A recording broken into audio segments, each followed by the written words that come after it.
Residents of country South Australia often feel powerless at election time, but in 2016 we're facing a double dissolution election. For the 400,000 or so of us who live outside the city, that means we have enough votes to directly elect 3 of our state's 12 senators, as well as our local representatives. I'm Perry Strathern, and welcome to our Fairfax Media federal election debate. With me in the studio are Family First Senator Bob Day, Labor MP Nick Champion, Liberal Senator Anne Ruston, Senator Nick Xenophon, and Greens Senator Robert Sims. Welcome to each of you. We'll start tonight's debate with an introduction from each candidate, who you are, where you're from, and what you stand for. We'll start with you, Senator Day, if I may. Oh, good, thank you. I'm Senator Bob Day, Family First Party. And once again, here we are again with another election with the major parties attacking each other instead of the nation's problems. So Family First is out there focusing on the needs of families. Every family, a job and a house is our motto. We focus on family businesses, family farms, and we're the only party that's really focusing on the debt and deficit, the need to cut spending. Governments are just out there spending money like there's no tomorrow. They've even calling it the spendometer. And I think at the last count, I think the Liberals had spent $3 billion, Labor had spent 10 or 12 billion. I think the Greens have actually gone off the scale at $30 or $40 billion, but what does it matter? Family First is about economic reality. Every family, a job and a house. If every family had a job and owned their own home, there'd be far fewer problems in society than there are at the moment. Thank you. Mr. Champion. Good afternoon, Nick Champion, Australian Labor Party. I was born in Elizabeth and grew up in Kapunda, went to Kapunda High School, so I grew up in a small country town in rural South Australia in the wheat belt in the middle of the mid-north.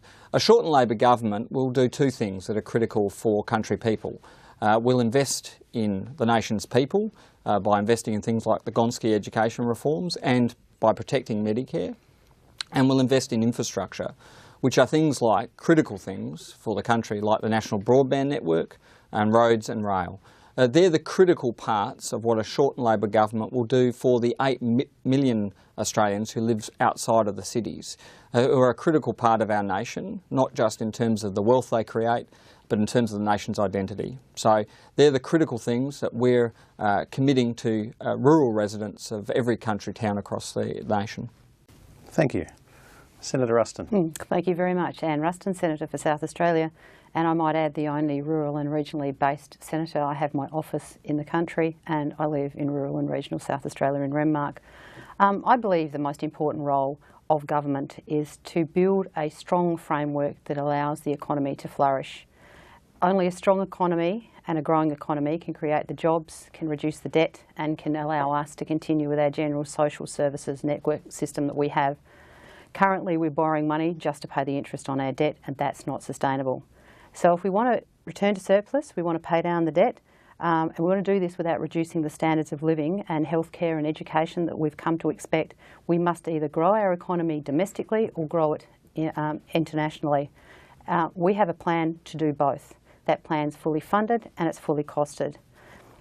It is a focused, and our plan is focused on growth, and through growth we will ensure we have great opportunities, not just for us but for our children and for their children. For jobs and growth in South Australia, there can be no greater commitment than our $85 billion commitment to naval shipbuilding, which will see the lion's share of this spent in South Australia.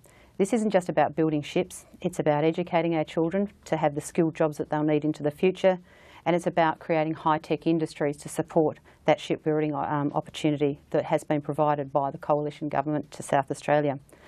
The other great opportunity for South Australia is our clean, green and safe produce. Primary producers all over the state have been telling me how fantastic the opportunities that they are now realising because we've opened up better market access for them in international markets. And it's only through reducing the trade barriers for our farmers that we're going to be able to give them the opportunities to grow their industries and in doing so employ more rural and regional Australians. I believe the Coalition has a plan for the future of the whole of Australia but also rural and regional Australia, and I'm very proud to be part of it. Thank you, Senator. Senator Xenophon. Hi, Nick Xenophon. I'm running with a team of candidates under the Nick Xenophon team this election for the first time. Lower house seats, Andrea Broadfoot in Grey, James Stacey in Barker and Rebecca Sharkey in Mayo, because we want to give people a common sense alternative from the political centre. And what we're running on are three key issues which relate, I think, to all Australians. We want to run on issues of predatory gambling, about the damage caused by poker machines and online gambling and the damage that causes. We want to run on Australian-made and Australian jobs. We need to reform our procurement laws so that when Australian governments spend your money, they're spending it on Australian steel, for instance. It was inexcusable that the New South Wales government would spend tens of millions of dollars on rail lines from Spain instead of getting them from Whyalla. And we're also running on issues of government accountability. We want more open and transparent government. We actually want the system to work better, and our role will be to ensure that we fight for South Australia on these key issues, and also to make sure that South Australia gets its fair share when it comes to road funding, because according to local councils, according to groups such as the RAA, South Australia gets a pretty abysmal share of road funding in this nationally, about half of what the national average is, and that's not good enough. Thank you. And Senator Sims. Lucky last. My name's Robert Sims. I'm one of the Green senators for South Australia, and it's great to be here to talk to you today. The Greens have a clear plan for regional South Australia. We recognise that there are significant job losses coming down the line in places like Port Augusta and right across our state as we transition away from coal and carbon. And that's why we've been arguing for an investment from the federal government to kick-start renewables in the regions. We've got a great track record here in South Australia, but we need to build on that, and we need to see Port Augusta become a powerhouse for solar thermal, and that's something that we'll be fighting for in the Senate. We also want to ensure that we have policies that support local jobs for people in the regions. And the TPP is selling out Australia's national interest to overseas. And we need to protect the interests of Australian workers, in particular here in regional South Australia. But we also believe that we need to invest in public health and public education, particularly in the regions, because your access to quality health and education shouldn't be determined on the basis of where you live. Every South Australian has a right to access those things, and the Greens are going to be fighting for that. So it's really important that we have a strong Green presence in the Senate from July 2. Thank you very much for your input. Now we'll start our discussion with something general. How do you feel that Australia has been going over the past term of the federal government? How's our society progressing, our economy? I'll start with you, Senator Ruston, if I may, as the government representative.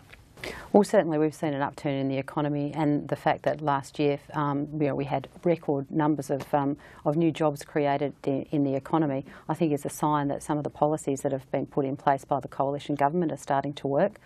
Certainly from a rural and regional perspective, and in my role as Assistant Minister for Agriculture and Water Resources, the signing of a number of free trade agreements and also the opening up of access to markets for our primary producers, particularly in Asia but across the world, has probably been one of the most significant economic opportunities that's ever been provided to Australian agriculture in recent times. So I think we're starting to see the signs of some good, solid economic policy starting to impact across the whole of the economy.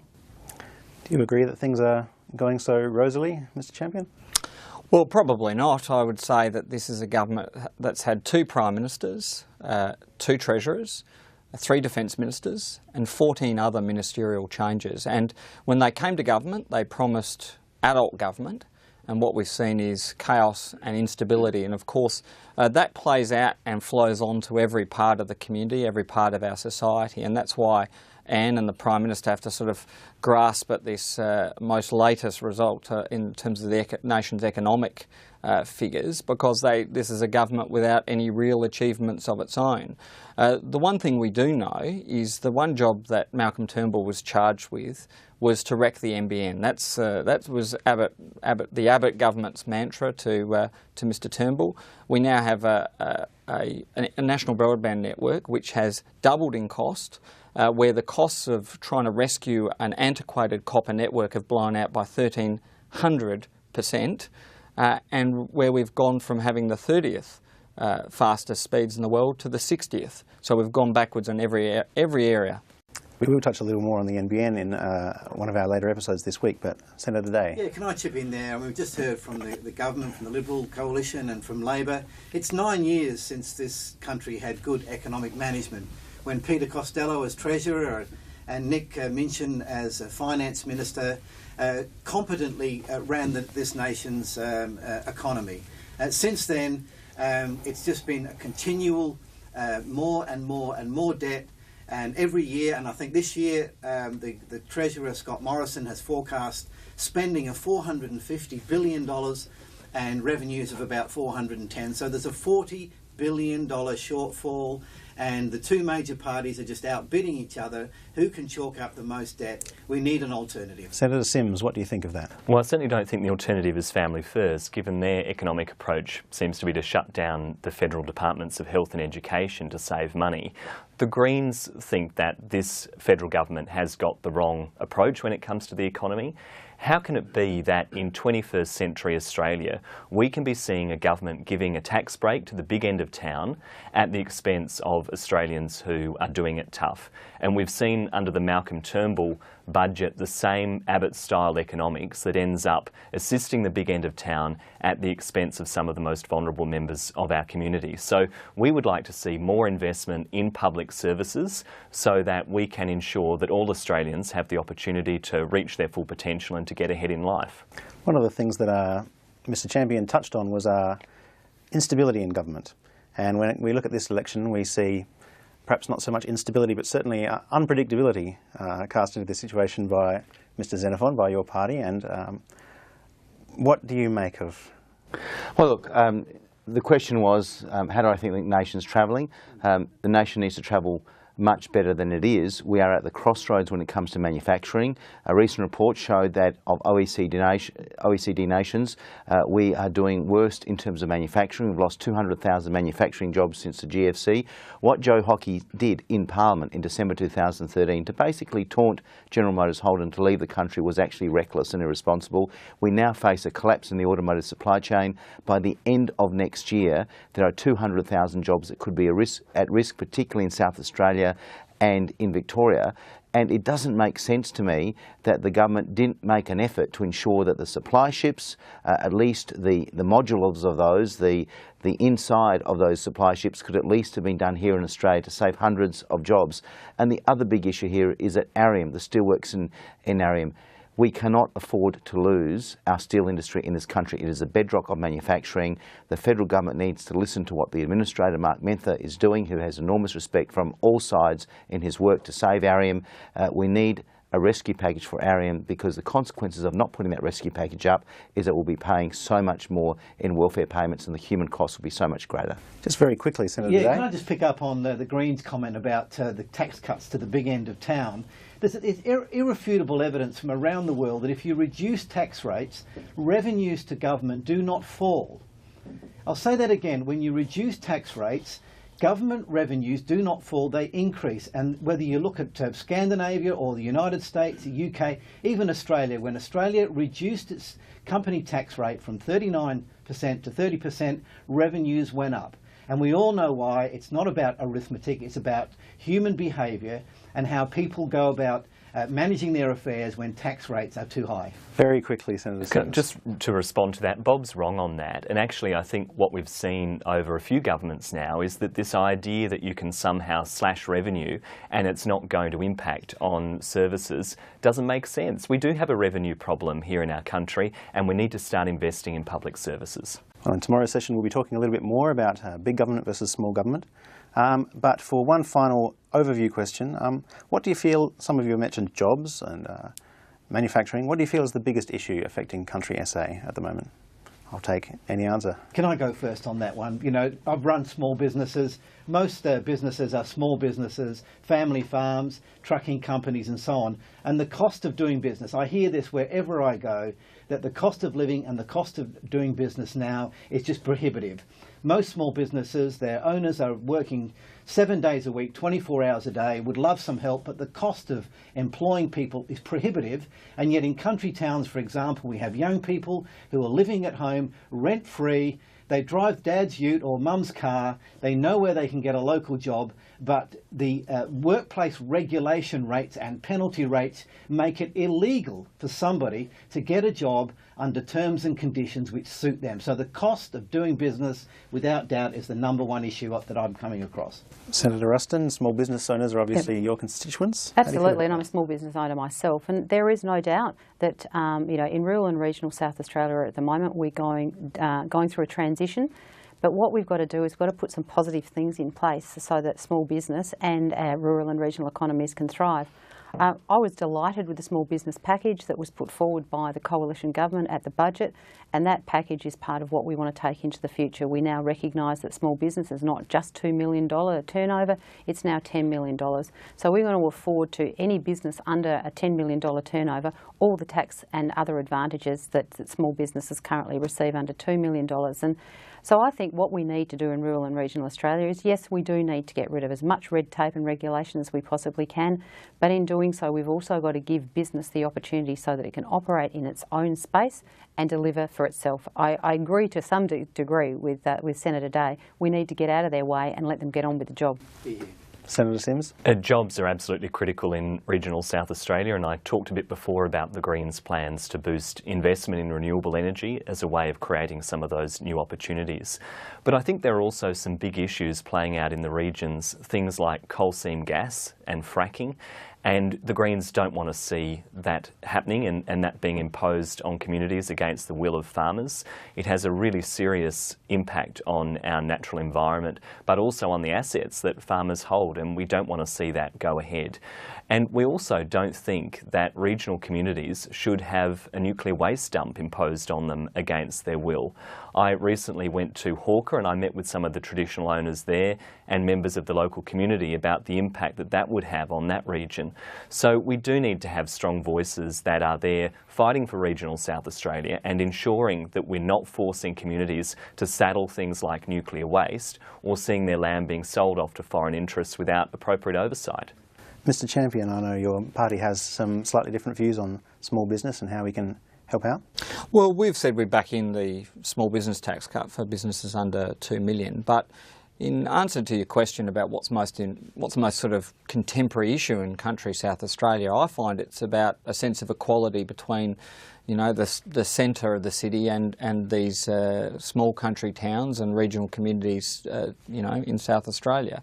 And you can see it in broadband. All they really want is the same services that you can get in the centre of town. Very important for business. If you're a farmer, you need to be able to access the national broadband network.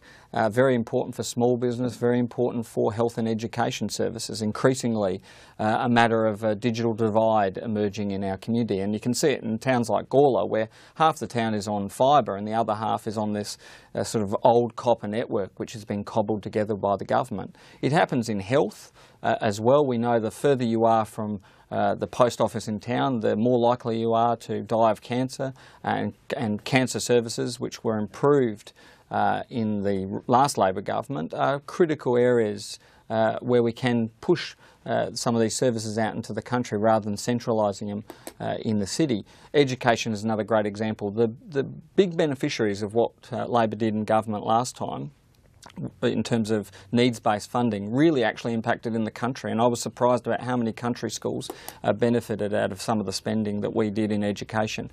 That will be true of Gonski as well. So these are the big, you know, contemporary issues. It's one of equality between city and country. Unfortunately, we do need to press on, Senator Day, but I'd like to quickly get... Sure. And can I just say that in terms of your direct question about what regional communities are concerned about from the feedback, I've got a whole range of issues. It's about job security. It's about infrastructure spend in terms of roads and to make sure that the roads are much safer, that you can move people and freight much more easily. It's also about the whole issue of social issues in respect of substance abuse. It is a big issue in some country communities, and we need to look seriously about better rehabilitation services and, if need be, looking at mandatory rehabilitation in exceptional circumstances where the damage has been so great to individuals and their families and communities. And we also need to have some clear guidelines so that we do buy Australian first in terms of government procurement. And the issue of overseas ownership of our farmland, prime agricultural land, is a real issue that concerns people. The ALP wants to increase the threshold. The government has a threshold of $15 million. I wonder whether one solution for this is to make it easier for our superannuation funds, which have $300 billion invested overseas at the moment, to be able to have incentives to invest in Australian agriculture, to turbocharge our agricultural sector. Well, I think that in this first episode we've had an overview of a lot of the issues we'll be talking about across the next 4 days. For now, that's all we have time for. We'll be delving further into jobs and some of the other issues we talked about in tomorrow's segment, which is all about the economy. Visit your local newspaper's website or social media channels at 7:30 p.m. tomorrow night. Until then, good night.